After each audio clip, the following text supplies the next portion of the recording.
प्यारे साथियों नमस्कार। आज काफ़ी लंबे समय बाद आपकी और हमारी मुलाकात इस चैनल के माध्यम से हो रही है। काफ़ी लंबे दिनों से बहुत सारे स्टूडेंट्स का कॉल्स और मैसेजेस आ रहा था कि आप ऑनलाइन भी कुछ क्लासेस दीजिए। हमारे पास टाइम की काफ़ी ज़्यादा कमी थी जिसको लेकर हम टाइम नहीं दे पा रहे थे। फिर हमने सोचा कि चलो यार कुछ करते हैं, इतने दिन हो गए हैं। तो आज हम आप लोगों के लिए लेकर आए हैं हिस्ट्री का कुछ स्पेशल टॉपिक। एक ऐसा टॉपिक जो न केवल 10th और 12th वालों के लिए बल्कि जितने भी सारे कॉम्पिटिटिव एग्जाम होते हैं उन सभी में पूछे जाते हैं। और वो आज का टॉपिक है मौर्य काल को लेकर। मौर्य काल एक ऐसा टॉपिक है ना जो कि चाहे कोई भी एग्जाम हो, 10th 12th के अलावा एनटीपीसी हो गया, आरआरबी हो गया, रेलवे हो गया, एसएससी हो गया, कुछ भी हो जिसमें जीके जीएस पूछे जाते हैं, सबके लिए बहुत ही ज़्यादा इम्पोर्टेंट है। तो चलिए शुरू करते हैं बिना किसी देरी के।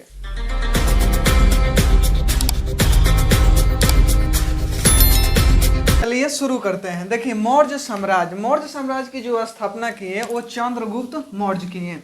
चंद्रगुप्त मौर्य साम्राज्य की स्थापना की है कब? 322 ईसा पूर्व में। ठीक है, यहाँ पे आप देखिए कि अगर आप हिस्ट्री पढ़ रहे हैं, काफ़ी लंबे समय से आप हिस्ट्री पढ़ रहे होंगे, तो आपको यहाँ ईसा पूर्व का जानकारी होगा कि ईसा के जन्म से पहले को ईसा पूर्व करते हैं, जिसे एडी और बीसी बोलते हैं ना, कि एडी और बीसी इसमें आप अंतर जानते होंगे। अभी इसको हम नहीं बताएंगे, समझ रहे हैं ना। ठीक है, तो चंद्रगुप्त मौर्य ने मौर्य साम्राज्य की स्थापना कब की? 322 ईसा पूर्व में। उसके बाद में मतलब कि उसी समय किया कि उन्होंने घानानंद को पराजित करके उसके पुत्री दुर्धरा से विवाह किया। कहने का तात्पर्य है कि जो मौर्य साम्राज्य का स्थापना हुआ, ऐसे नहीं कि चलो भाई चंद्रगुप्त मौर्य को मन किया कि मौर्य साम्राज्य की स्थापना कर देते हैं और जाके कर दिया, बल्कि घानानंद को पराजित किया। घानानंद जो थे उनको हराया युद्ध में, और उनकी एक पुत्री थी दुर्धरा। चंद्रगुप्त मौर्य की एक खासियत थी कि जिससे भी वो लड़ाई करता था उसके बेटी से शादी कर लेता था। आगे आपको दिखाई देगा कि जितने भी वो युद्ध किया उसके बाद वो शादी जरूर किया। ठीक है, तो दुर्धरा कौन थी? क्वेश्चन आएगा आपसे कि दुर्धरा कौन थी? तो चंद्रगुप्त मौर्य की पत्नी थी। और दुर्धरा बेटी किसकी थी? तो घानानंद की। ठीक है, तो घानानंद की बेटी थी दुर्धरा, जिससे शादी किया कौन? चंद्रगुप्त मौर्य। ठीक है, उसके बाद स्थापना किस वंश का हुआ? मौर्य साम्राज्य का हुआ। मौर्य साम्राज्य का स्थापना हुआ। समझ गए। उसके बाद आता है कि दूसरा बार कि 305 ईसा पूर्व में मगध पे फिर से आक्रमण होता है। मतलब कि चंद्रगुप्त जो राजा थे उनके ऊपर आक्रमण होता है कब? 305 ईसा पूर्व में। ठीक है, 305 ईसा पूर्व में आक्रमण कौन करता है? Seleucus Nicator. शायद दिखाई दे रहा होगा आपको। ठीक है, सेल्यूकस निकेटर ने 305 ईसा पूर्व में मौर्य साम्राज्य पे स्थापना आक्रमण किया, मतलब चंद्रगुप्त मौर्य पे आक्रमण किया। उसके बाद में हुआ कि चंद्रगुप्त मौर्य ने इनको भी पराजित किया, और खास बात यह है कि इसकी भी बेटी से विवाह कर लिया। कौन जो है? एक कार्नेलिया इनकी बेटी थी, लड़की थी, और चंद्रगुप्त मौर्य ने शादी कर लिया। यहाँ से काफ़ी ज़्यादा क्वेश्चन यही सब बनने वाले। देखिए क्वेश्चन इसमें आप अगर रेगुलर स्टूडेंट्स हैं तो आपको पता होगा कि हमारा तरीका क्या है। ठीक है ना, तो इसमें क्वेश्चन आएगा यही शांति से कि मौर्य साम्राज्य की स्थापना कौन किया?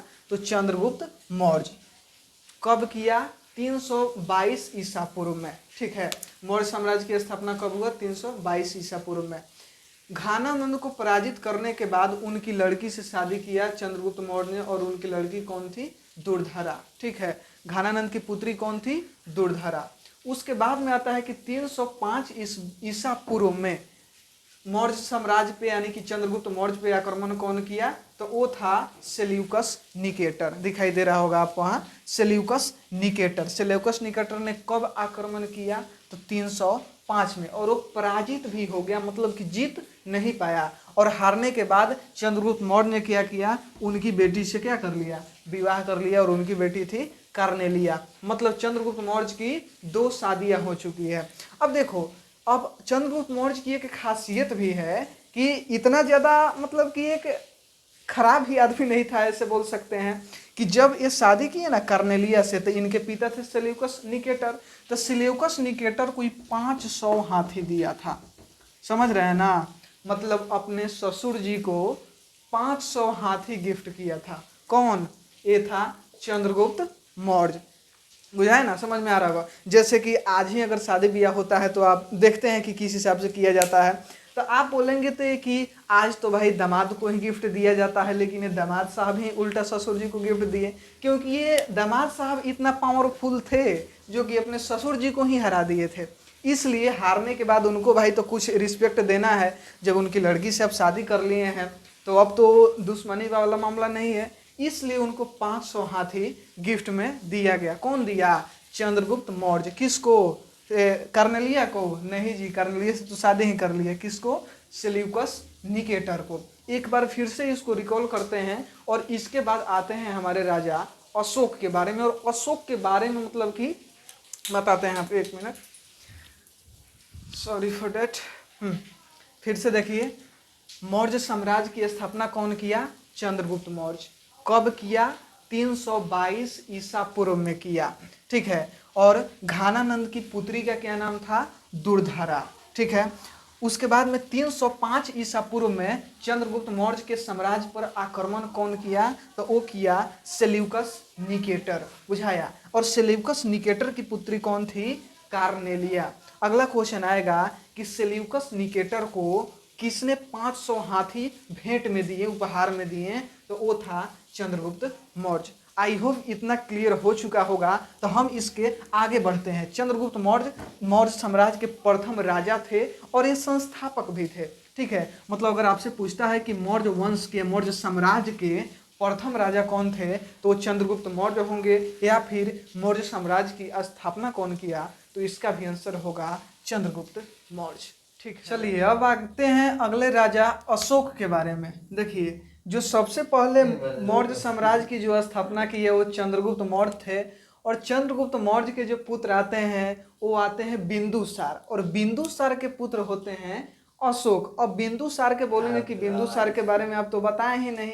ठीक है। तो बिंदुसार जो थे वो मतलब इस टाइप से कुछ इतिहास में इस टाइप का उनका काम ही नहीं है, जिस कारण उनका पढ़ना कुछ ज़्यादा इंपॉर्टेंट है नहीं। इसलिए आते हैं अशोक के ऊपर। अशोक का जो जन्म हुआ 304 ईसा पूर्व में हुआ। ये सारी बातें जो हो रही है ये ईसा पूर्व की हो रही है। हम पहले ही बताए हैं कि ईसवी और ईसा पूर्व जो दोनों चलता है वो अपोजिट चलता है। ठीक है ना। तो 304 ईसा पूर्व में अशोक का जन्म हुआ। दिखाई दे रहा है ना जी? थोड़ा हाँ ऐसे होगा। ठीक है। हाँ, अशोक का जन्म 304 ईसा पूर्व में हुआ। कहाँ? पाटलिपुत्र में हुआ। मतलब अपने बिहार में ही, पटना में, पाटलिपुत्र में क्या हुआ जी? अशोक का जन्म हुआ था। ऐसा बताया जाता है कि 99 भाइयों की हत्या कर दिया था। मतलब कि कई ग्रंथों के अनुसार, कई ग्रंथों का ऐसा मानना है कि राजा बनने से पहले, राजा बनने के लिए जो अशोक था अपने 99 भाई की हत्या कर चुका था। और 99 भाई की हत्या करने के बाद जो है कि वो राजा बनता है। ठीक है। तो समझ गए आप कि अशोक का जन्म 304 ईसा पूर्व में हुआ था। कहाँ हुआ? पाटलिपुत्रा में हुआ था। 99 भाइयों की वो हत्या कर दिया था, ऐसा बुक का, बहुत सारे बुक्स का कहना है ऐसे। आते हैं अगला, 269 ईसा पूर्व में उसका राज्याभिषेक हुआ। मतलब 8 सालों बाद। ठीक है। सॉरी यार, यहाँ सॉरी फॉर डैट। हाँ, 269 ईसा पूर्व में क्या हुआ? राज्याभिषेक हुआ। मतलब कि 269 ईसा पूर्व में ये राजा बनता है। अब यहाँ कंफ्यूज आइएगा मत कि 304 में जन्म होता है और 269 में राजा कैसे बनता है। मतलब पास्ट में क्या, पास्ट में जाके कैसे राजा बनेगा जी? तो ये अपोजिट चलता है, ईसा पूर्व की बातें हैं, इसलिए ऐसा हो रहा है। समझ रहा है ना? तो 269 ईसा पूर्व में क्या हुआ?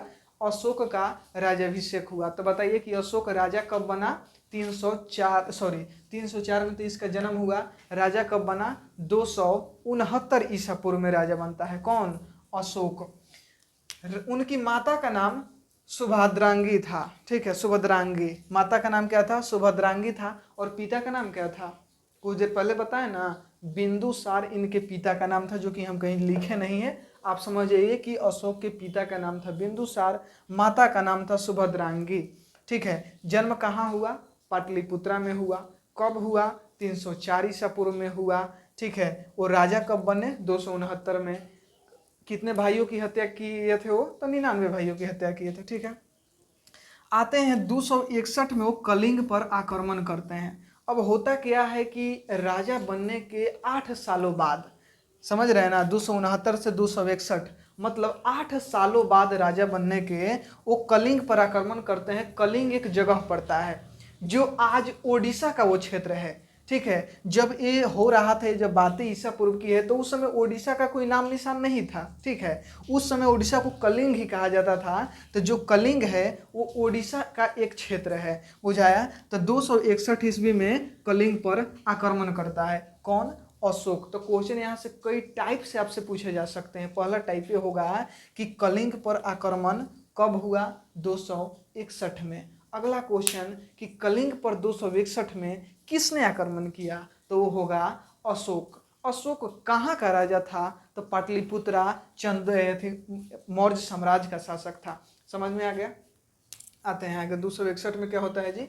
कलिंग पर आक्रमण करता है। कलिंग पर वो विजय भी प्राप्त कर लेता है, मतलब कलिंग पे आक्रमण करने के बाद कलिंग को जीत लेता है कौन?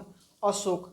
अब यहाँ से ही इस कहानी में एक ट्विस्ट आता है, और ट्विस्ट ये आता है कि आप जानते होंगे कि कोई भी व्यक्ति जब लड़ाई करता है और वो अगर जीत जाता है तो उसके लिए काफ़ी खुशी की बात होती है, वो जश्न मनाता है। लेकिन जस्ट इसका विपरीत हुआ अशोक के साथ। जब कलिंग पे वो आक्रमण किया और कलिंग को जीत गया तो उसको खुशी नहीं बल्कि काफ़ी ज़्यादा पश्चाताप हुआ। और पश्चाताप इसलिए हुआ क्योंकि ये ऐसा लड़ाई था, ऐसा बताया जाता है, बहुत सारे बुक्स का कहना है कि जब कलिंग युद्ध हुआ था तो उसमें जब अशोक अपने रथ से जा रहे थे तो उनके रथ का पहिया जो था खून में डूब चुका था। इसी से आप अंदाजा लगा सकते हैं कि कितना भयानक स्थिति रही होगी उस समय। कि समझिए कि किसी के रथ का पहिया खून में डूब गया है, वो रास्ते से जा रहा है। जब वो निकला अपने मतलब कि साम्राज्य से कलिंग की तरफ, ठीक है, तो आक्रमण के बाद वो समीक्षा करने जब पहुंचता है तो देखता है वहाँ की काफ़ी छोटे छोटे बच्चे हो गए, जो महिलाएं हो गए, मतलब सिर्फ चीखें सुनाई दे रही थी, ठीक है। और इसलिए अशोक को लगा कि यार ये सब गलत किया मैंने। मेरा कॉल्स आने की वजह से थोड़ा आपको वहाँ पे दिक्कत हुआ होगा, वो सब एडजस्ट हो जाएगा। हाँ, तो हम बता रहे थे कि कलिंग युद्ध को अशोक ने जीत लिया, ठीक है। लेकिन जीतने के बाद उसे बड़ी पश्चाताप हुई। वो बताते हैं ना कि आप समाज में ऐसे देखते होंगे कि बहुत सारे लड़के ऐसे होते हैं जो शुरुआत में तो बहुत ही फालतू और लफुए टाइप के होते हैं, लेकिन जब उनके ऊपर जिम्मेवारियां आती है तो सुधर जाते हैं। अशोक के साथ भी यही हुआ। अशोक यहाँ पे काफ़ी ज़्यादा युद्ध वगैरह करता था, ठीक है। यहाँ पे इतना भयानक भी युद्ध किया, ठीक है, और युद्ध को जीत भी लिया। लेकिन उसके साथ क्या हुआ कि उसको पछताप हुआ और क्या कर दिया, वो आगे चलकर बोला जाता है कि कलिंग विजय के बाद वह बौद्ध धर्म अपना लिया, ठीक है। मतलब कि आगे चलकर अशोक किस धर्म को अपना लिया? बौद्ध धर्म को। देखिए, अशोक यहाँ जो बौद्ध धर्म अपनाया तो ये उसका व्यक्तिगत राय था। मतलब कि वो ऐसा नहीं बोलता था कि पूरे राज्य को ही मतलब कि बौद्ध धर्म अपना दिया, मतलब पर्सनल लिबर्टी को लेकर वो अपने आप को क्या जी, खुद बौद्ध धर्म अपना लिया। तो एक क्वेश्चन आपसे पूछा जाएगा कि कलिंग युद्ध के बाद अशोक ने किस धर्म को अपना लिया? तो बौद्ध धर्म को अपना लिया। और बौद्ध धर्म को अपना लिया तो आप बौद्ध धर्म के बारे में जानते ही हैं कि बौद्ध धर्म में बहुत सारे नियम कानून होते हैं, जैसे किसी को मतलब अहिंसा वाली बातें, ठीक है, हिंसा वाली बातें, सॉरी, हिंसा वाली बातें बोलते हैं ना कि उसमें मारकाट नहीं चलेगा, इस सब होता है। तो बौद्ध धर्म अपना लिया। जब बौद्ध धर्म अपनाता है तो उसमें हो, सॉरी, ठीक है, बौद्ध धर्म उससे पहले आते हैं कि बौद्ध धर्म की उसको शिक्षा कौन दिया था? तो उपगुप्त। ये भी काफ़ी ज़्यादा जरूरी है एग्जाम पॉइंट ऑफ व्यू से, ठीक है। मतलब कि अशोक को बौद्ध धर्म के बारे में जानकारी कौन दिया था? तो वो थे उपगुप्त, बुझाया। बौद्ध धर्म के बारे में अशोक को जानकारी कौन दिए थे? उपगुप्त। तो बौद्ध धर्म की शिक्षा देने वाले अशोक को थे उपगुप्त। जब अशोक बौद्ध धर्म को अपनाता है तो उसमें बौद्ध धर्म को काफ़ी ज़्यादा वो प्रमोट भी करना चाहा। बौद्ध धर्म उसे काफ़ी ज़्यादा अच्छा लगा और उसे प्रमोट करने के लिए, मतलब प्रचार करने के लिए। अब देखिए, उस जमाने में प्रमोट जैसा कोई शब्द था नहीं कि चलिए भाई बौद्ध धर्म का प्रमोशन करने जाते हैं, ऐसा उस समय नहीं था, ठीक है। तो वो बौद्ध धर्म के प्रचार के लिए उसका बेटा रहता है महेंद्र और बेटी रहती है संघमित्रा। ये भी क्वेश्चन कई बार 12th एग्जाम में पूछा गया है, इसलिए 12th वाले जो लड़के हैं उनको तो खास कर ध्यान रखना ही जरूरी है, समझे ना। ठीक है। तो अशोक के पुत्र कौन थे? महेंद्र, और पुत्री कौन थी? संघमित्रा। इस दोनों को भेजा जाता है श्रीलंका। और किस लिए भेजा जाता है श्रीलंका? युद्ध करने के लिए। नाजी। अब अशोक युद्ध काहे का करेगा, बुझाया नो। वो तो खूब बौद्ध धर्म अपना लिया है, मान लिया है कि भाई ये लड़ाई झगड़ा मारपीट में कुछ होने वाला है नहीं, तो उसे श्रीलंका भेजा जाता है। और श्रीलंका के जो लोग थे, वहाँ के जो राजा थे, वो पूरे श्रीलंका वासी को ही कौन सा धर्म अपना देते हैं? बौद्ध धर्म। इसलिए आज पूरे श्रीलंका में सबसे ज़्यादा बौद्ध धर्म के लोग रहते हैं, बुझाया। और ये था अशोक का दबदबा, ठीक है। एक तो आपसे बोल सकते हैं ना कि क्या बोलते हैं, सिस्टम, ठीक है। सिस्टम क्या होता है समझते हैं ना, कि सिस्टम एक बार मतलब कि ऐसे ही हमें क्लास में ही कोई बच्चा हमसे पूछा था कि सर जी सिस्टम क्या होता है, तब मैंने उसे जवाब दिया था कि आप कहीं पे प्रेजेंट नहीं होते हैं और आपके प्रेजेंट न होने के बावजूद भी आपके बारे में वहाँ पे बात चलाया जाता है, समझिए कि वो आपका सिस्टम है, ठीक है। तो अशोक का यह सिस्टम था कि जब इनकी दो पुत्र पुत्रियाँ श्रीलंका जाती है तो वहाँ के नरेश जो थे, राजा जो थे, खुद पहले ही सरेंडर करके क्या दिए, पूरे राज को ही बौद्ध धर्म अपना दिए। क्या है कि उनको पता था कि देखो भाई ये कलिंग में किस टाइप से नरसंहार किया है, कि उसके रथ का पहिया रक्त में डूब चुका है। अगर हम भी कुछ किए तो क्या पता अशोक का मूड खराब हो और यहाँ बौद्ध धर्म को छोड़े और फिर हमारे ऊपर चले आए। इसलिए पूरे बौद्ध धर्म अपना दिया गया पूरे श्रीलंका में। तो समझ में आ गया ये। अब आता है कि अशोक ने बौद्ध धर्म के अपनाने के बाद काफ़ी ज़्यादा उपदेश भी दिए, मतलब कि लोगों को शिक्षा दिए, जागरूक किए कि क्या करना चाहिए क्या नहीं करना चाहिए। अब हम उसमें आगे जानेंगे, पहले इसको एक बार फिर से रिकॉल करते हैं। देखिए होता क्या है कि आपको शायद लग रहा होगा कि हम फास्ट जा रहे हैं, ऐसा कुछ नहीं है। ऐसा होता है कि अब जब अगर मोबाइल में कोई नया नया ऐप डाउनलोड करते हैं तो होता है कि आपको चलाने में कुछ समस्याएं आती है।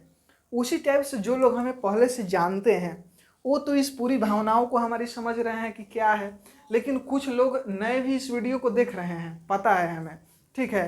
तो उनको इसको समझने में थोड़ा होगा, ठीक है, लेकिन आप कोशिश करेंगे 100% समझ में आएगा, इतना तो हमें विश्वास रहता है। रिकॉल करते हैं फिर से, ठीक है। अशोक पुत्र किसका था? तो अशोक बिंदुसार का पुत्र था। और बिंदुसार किसका पुत्र था? बिंदुसार चंद्रगुप्त मौर्य का पुत्र था। आखिर चंद्रगुप्त मौर्य कौन था? तो चंद्रगुप्त मौर्य मौर्य साम्राज्य का प्रथम शासक और मौर्य साम्राज्य को स्थापना करने वाला था, ठीक है। अशोक का जन्म 304 ईसा पूर्व में हुआ। कहाँ जी हुआ? पाटलिपुत्र में हुआ। कितने भाइयों की हत्या किया था? 99 भाइयों की हत्या किया था। वो राज्याभिषेक मतलब कि वो राजा कब बना, ठीक है। राज्याभिषेक मतलब कि वो राजा कब बना। जैसे आप बाहुबली मूवी देखे हैं ना, उसमें होता है ना कि अमरेंद्र बाहुबली जी का जो राज्याभिषेक होता है उस समय क्या कहना, शायद कुछ समस्या भी आती है, वो तो हमें याद नहीं है, वो छोड़िए। 269 में उनकी माता का नाम था सुभद्रांगी था। 261 में कलिंग पर युद्ध किए। अब यहाँ से आता है कि अपने राजा बनने के कितने सालों बाद वो युद्ध करते हैं, तो अपने राजा बनने के 8 सालों बाद जो है कि अशोक कलिंग पर आक्रमण करता है। मतलब 8 साल बाद, राजा बनने के 8 साल बाद वो युद्ध करना शुरू करता है कलिंग पर। अच्छा कलिंग है जी कहाँ, ठीक है। तो कलिंग बोला है ना कि ये ओडिशा का जगह है, ठीक है, ओडिशा। इस जमाने में ओडिशा नाम का कोई जगह था नहीं, वो कलिंग ही था पहले, आज वो ओडिशा हो गया। ओडिशा का एक जगह है कलिंग। चलिए कलिंग पर वो विजय भी प्राप्त किया होगा, ठीक है। आगे आते हैं कि विजय के बाद बौद्ध धर्म अपना लिया। कौन अपनाया जी? अशोक अपनाया। बौद्ध धर्म की शिक्षा कौन दिया? उपगुप्त ने दिया। प्रचार के लिए किसको किसको भेजा? तो अपनी बेटा महेंद्र और बेटी संघमित्रा को बौद्ध धर्म के प्रचार के लिए भेजा गया, ठीक है। और काफ़ी ज़्यादा प्रचार प्रसार हुआ। अब जानेंगे, अब जो आगे हम बताने वाले हैं वो आपका सब्जेक्टिव के लिए बहुत ज़्यादा इम्पोर्टेंट है, ठीक है।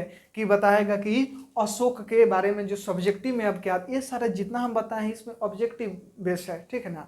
अब सब्जेक्टिव के बारे में चर्चा करते हैं। और ऐसा नहीं है कि वो सिर्फ सब्जेक्टिव है, ऑब्जेक्टिव उसमें से निकलेंगे, लेकिन 12th में उस टाइप के क्वेश्चन का सब्जेक्टिव आते हैं। चलिए आगे बढ़ते हैं और देखते हैं अशोक के धर्म के प्रमुख उपदेश। मतलब कलिंग विजयी और बौद्ध धर्म को अपनाने के बाद अशोक ने काफ़ी ज़्यादा उपदेश दिए। उन्हीं में से कुछ उपदेशों को जानना आपके एग्जाम पॉइंट ऑफ व्यू से काफ़ी ज़्यादा जरूरी है। ठीक है। और इसमें से ऑब्जेक्टिव भी बन सकते हैं। आगे बढ़ते हैं, अशोक के धर्म के प्रमुख उपदेश। अब देखिए ये धर्म है, इसको आप धर्म मत समझिएगा, ठीक है। देखो ये है धर्म, ठीक है, तो ये यहाँ पे हम धर्म नहीं लिखे हैं, धम ही लिखे हैं। बहुत लोगों को लग रहा होगा कि ये गलती तो नहीं लिख दिए हैं, तब बिल्कुल हम अपने होशो हवास में लिखे हैं, गलती नहीं लिखे हैं। नहीं ना, होता है ना कि आप एक छोटा सा भी मिस्टेक कर देंगे तो किसी किसी को बहुत बड़का मिस्टेक लगता है, ठीक है। उसके ठीक है, समझ गए प्रमुख। जैसे ये हो गया है ना कि जैसे आज से कुछ समय की पहले की पर्सनल बात बता रहे हैं कुछ एक मिनट के लिए। जैसे हमारे इंस्टाग्राम पर लगभग 40 पोस्ट हैं टोटल, ठीक है। उसमें से एक व्यक्ति जाता है हमारे इंस्टाग्राम पे और उससे सारे पोस्ट को देखता है, ठीक है। और होता क्या है, उसमें से एक पोस्ट को निकालता है जिसमें हम मतलब सरस्वती पूजा के दिन का फोटो है, वैसे बैठे हैं ऐसे कुर्सी पे। उसके बाद वो फोटो निकालता है और फोटो में उसको समझो कि पूरे 40 फोटो में मात्र एक फोटो मिलता है जिसमें उसको गलती दिखाई देती है। और गलती उसको क्या दिखाई देता है कि हमारा एक नाखून ऐसे बढ़ गया है। और वो निकालने के बाद, फोटो निकालने के बाद एक दो जगह दिखाता है कि बताओ बोलू, ये तो ये कर रहा है, वो कर रहा है। हम वहाँ से मतलब कि सीखें कि समझो कि हमारे आईडी पे 40 पोस्ट हैं, 40 में से 39 मतलब कि उसको नहीं दिखाई दिया कि 39 वो कैसा है, लेकिन एक पोस्ट उसको गलत दिखाई दे दिया। बताइए। उसी प्रकार यहाँ भी होता है कि आप कितना भी सही करे वो अलग बात है, लेकिन आप एक छोटा सा भी माइनर मिस्टेक करते हैं तो लगेगा कि यार क्या ये तो ये हो गया वो हो गया, ठीक है। चलिए, और वो मतलब कि जो किया वो मतलब अपने जान पहचान का ही आदमी है, ठीक है, ऐसा कोई लड़का वगैरह नहीं है, दूसरा कोई है। चलिए आगे बढ़ते हैं। पहला, बहुत सारे उपदेश दिए, उसमें पहला बोला कि बड़ों के प्रति आदर करना। अशोक बोला कि आपसे जो बड़े हैं उनका आप हमेशा आदर कीजिए। ये अशोक को तो छोड़ो जी, आपके मम्मी पापा, आपके पेरेंट्स, आपके टीचर आपको सिखाते हैं कि अपने से बड़ों का आदर करना चाहिए। भले आप नहीं करते हैं वो अलग बात है, ठीक है, लेकिन यहाँ पे क्या दिखाया गया है कि बड़ों का आदर करना चाहिए। दो में बोला है कि दूसरे धर्म और परंपरा का आदर कीजिए, ठीक है। आप अपने धर्म को प्रमोट कर रहे हैं, अच्छी बात है, बहुत अच्छी बात है, लेकिन आप दूसरे धर्म का भी तो ख्याल रखिए, आदर कीजिए। ऐसा नहीं है कि आप अपने को प्रमोट करने के चक्कर में आप दूसरे को नीचे दिखा रहे हैं, ये गलत है। आप संविधान में भी ऐसा पढ़े होंगे, संविधान में भी कहा गया है कि आप अपने जाति धर्म का प्रचार कीजिए, लेकिन आप दूसरे को नीचा मत दिखाइए, ठीक है। जैसे कि आप देखते होंगे कि आप के बहुत सारे ऐसे होते हैं कि बहुत सारे टीचर का भी ऐसा होता है। बहुत सारे टीचर के मुंह से सुनते होंगे कि यार हम तो ये हैं वो हैं, हमारे सामने कोई दूसरा नहीं है, तीसरा नहीं है, हम ही हैं ब्रांड, ठीक है। तो ऐसा होता है कि आप अपना बड़ाई कीजिए लेकिन उसके साथ दूसरे का बड़ाई मत कीजिए। आप अभी एक और एग्जाम्पल देते हैं। आप देखते हैं कि हमारे समाज में जब शादी ब्याह होता है तो खास कर एक अगर यादव परिवार का शादी हो रहा है तो उसमें अगर टुनटुन यादव का जब वो यादव वाला रंगदारी वाला गाना नहीं बजे तब तक काम नहीं चलने वाला है। अगर कोई ऑर्केस्ट्रा है उसमें आरजेडी के गाना नहीं बजे तब तक काम नहीं चलने वाला है। भले मार हो जाए तो ठीक है, लेकिन काम ना चल तो बिना गाना के, ठीक है ना। तो उसमें आप क्या देखते हैं कि जो आरजेडी के ऊपर गाना बनता है तो उसमें आरजेडी की बातों को दिखाया जाता है, आरजेडी का बड़ाई किया जाता है, लेकिन उसमें कहीं भी बीजेपी का बुराई नहीं किया जाता है, ठीक है। आपके दिमाग में कभी ख्याल आता होगा कि यार इस सब के ऊपर कार्रवाई क्यों नहीं होता है, वो जातिवाद कर रहा है, कार्रवाई तो होना चाहिए ना, सही बात है, होना चाहिए, लेकिन कब होना चाहिए, जब वो अपने गाने में अपने जात को प्रमोट करने के अलावा दूसरे जात को अगर नीचे दिखा रहा है तब तो उसके ऊपर कार्रवाई होगा। लेकिन वो अपने गाने में, अपने फिल्मों में, अपने माध्यम से सिर्फ अपने आप को बड़ा दिखा रहा है तो उसमें आपका अधिकार नहीं है। संविधान खुद उसको अनुमति दिया है कि आप अपना प्रचार कीजिए लेकिन दूसरे का बुराई मत कीजिए, ठीक है, बुझा है ना। तो इसलिए वो सब बातें होती है। तो यही बोला है कि दूसरे धर्म और परंपरा का आदर कीजिए। आप अपने के अलावा आप अपना धर्म को मार रहे हैं, अच्छी बात है, लेकिन आप दूसरे धर्म को भी इज्जत कीजिए। आप अगर हिंदू है तो हिंदू हिंदू चिल्लाइए, अच्छी बात है, लेकिन आप किसी मुस्लिम को गाली नहीं दे सकते हैं, बुझा है ना। तो यही होता है कि अब दूसरे धर्म के प्रति भी आपको आदर रखना जरूरी होता है। तीसरे का होता है कि दासों के प्रति उदार व्यवहार। अब होता क्या है कि दास मतलब होता है नौकर। आप मूवी में या फिर समाज में भी देखते होंगे कि बहुत सारे जो बड़े लोग होते हैं नौकर वगैरह रखते हैं, तो नौकरों के साथ वो काफ़ी ज़्यादा दुर्व्यवहार करते हैं, जैसे उन्हें टाइम पे मंथली नहीं देना, ठीक है। इसके अतिरिक्त भी बहुत ऐसी चीज़ें होती हैं। तो आप जो है कि दासों के प्रति उदार व्यवहार मतलब कि नरम भाव से पेश आइए, उनका इज्जत कीजिए, बुझाया ना, ठीक है। तो यही होता है कि दासों के प्रति उदार व्यवहार। अगला आता है कि सन्यासियों और ब्राह्मणों के प्रति उदारता। आपको पता होगा कि जो हमारा समाज है ब्राह्मणों का, पंडितों का शुरुआत से ही इज्जत मतलब इज्जत करते आ रहा है, रिस्पेक्ट देता है। आप भी अपने समाज में आज भी देखते होंगे कि रास्ते से अगर पंडित जी गुजर रहे हैं तो लोग आपके मतलब कि जो बुजुर्ग हैं, दादा दादी भी हैं, वो भी उनको प्रणाम करते हैं, ठीक है। तो ये हमारे अशोक जी का ही कहना था, ठीक है। सॉरी, अशोक जी कहना थोड़ा हमारे लिए गलत बात है, लेकिन आप समझ रहे हैं। सन्यासी और ब्राह्मणों के प्रति उदारता मतलब जो सन्यासी हैं मतलब साधु संत हैं और ब्राह्मण हैं, उनके प्रति आप उदार व्यवहार रखिए, नरम भाव से पेश आइए, ठीक है। ऐसा नहीं कि आपके सामने आपके दरवाजे पर कोई साधु संत आते हैं कि भाई कुछ दे दो, ठीक है। भाई तो नहीं बोलते हैं, बेटा बोलते हैं, ठीक है। तो आप ऐसे नहीं कि उनको मार के बेलगा दीजिए, डांट कर बेलगा दीजिए कि जाओ यहाँ से, आप जाते हो सुबह सुबह, ये सब ऐसा नहीं करना चाहिए। ये सब अशोक का कहना था, ठीक है। अब देखिए, हम तो इतना कर रहे हैं और आप लोग अपनी ईमानदारी से एक काम नहीं कर पा रहे हैं। ईमानदारी से कौन सा काम? इसको यहाँ बताने के बाद अगर आपकी कॉपी में, नोटबुक में नोट होगा अच्छी बात है, नहीं है तो इससे नोट कर लेना है। यहाँ हम मुजरा नहीं कर रहे हैं, ठीक है, टाइम दे रहे हैं। और सबसे बड़का ये बात है कि आप वीडियो तो देख ले रहे हैं, और लाइक सब्सक्राइब शेयर वाला काम भी कर दीजिए। अगर सब्सक्राइब्ड है तो ठीक है, और नहीं तो आपके कांटेक्ट में जितने सारे स्टूडेंट हैं, चाहे वो 10th को हो, 12th को हो, ग्रेजुएशन के हो, किसी कॉम्पिटिटिव एग्जाम की ही तैयारी क्यों नहीं कर रहा हो, उसके पास इस वीडियो को जरूर शेयर कीजिए, ठीक है। और हम ऐसा भी बोलते हैं कि अगर अच्छा लगा हो, अगर मेरा कंटेंट अच्छा हो तभी शेयर कीजिए। हम ही नहीं बोलते हैं कि यार शेयर करो ही करो, ठीक है। ऐसा मत करो, अगर तुम्हें लग रहा है कि अच्छा कंटेंट है तब करो, ठीक है, क्योंकि सामने वाला की भी कुछ हेल्प हो जाए। और हमें तो विश्वास है कि आज भी मतलब कि जैसे कि बताते हैं, धोनी के पुराने स्टूडेंट जो ऑफलाइन में पढ़े हैं, उसमें अभी एग्जाम हुआ है एसएससी जीडी का, तुम अपना हिंदी का फेयर उठा लेना और तुम अपने जीडी का क्वेश्चन हिंदी का उठा लेना, देखना पूरा मैचिंग खेलेगा। तो हम जो भी पढ़ाते हैं वो सिर्फ ऐसे नहीं कि सिर्फ उसी क्लास को बेसिक को लेकर पढ़ाते हैं। हमें अशोक के बारे में आज बता दिए ना, किसी भी कॉम्पिटिटिव बुक उठा लेना और अशोक का एक टॉपिक उठा लेना, अगर क्वेश्चन नहीं मैच करे तो फिर क्या बताएं तो रखे, मेरा नंबर स्क्रीन पर डलवा देंगे, फ़ोन करके कस के गरियाना हमको, बुझाया ना। तो हम ऐसे सिर्फ हवाबाजी नहीं करते हैं कि आई एम में बिग ओ हैन तेन, ठीक है, कि हम चीड़ देंगे, फाड़ देंगे, ये कर देंगे, सबसे बड़े हैं। नोट यार, नहीं, ऐसा कुछ नहीं है, ठीक है। बस आप लोगों का प्यार है और ऐसा ही बना रहना चाहिए। आई होप कि ये सब समझ में आ गया होगा, ठीक है। यहाँ से देखिए क्वेश्चन कैसे पूछेगा, क्वेश्चन पूछेगा कि अशोक के प्रमुख उपदेश बताइए। तो आपको लिखना पड़ेगा कि अशोक के निम्नलिखित उद्देश्य हैं, और निम्नलिखित के बाद चारों पॉइंट समझ में आ गया होगा, ऐसा मेरा उम्मीद है आपसे। तो फिर मिलते हैं बहुत जल्द किसी स्पेशल क्लास के साथ। और हाँ, अब 12th के ऊपर भी कुछ क्लासेस कोशिश रहेंगे कि चलाने की, सिर्फ इस सब के अलावा अदर सब्जेक्ट भी, ठीक है। तो जो 12th पास आउट कर चुके हैं उनके पास भी इस वीडियो को जरूर भेजिए, शेयर कीजिए, ठीक है। फिर मिलते हैं बहुत जल्द। जय हिंद, नमस्कार। और हाँ, शेयर सब्सक्राइब वाला भूलना मत, ठीक है। नो, हाँ।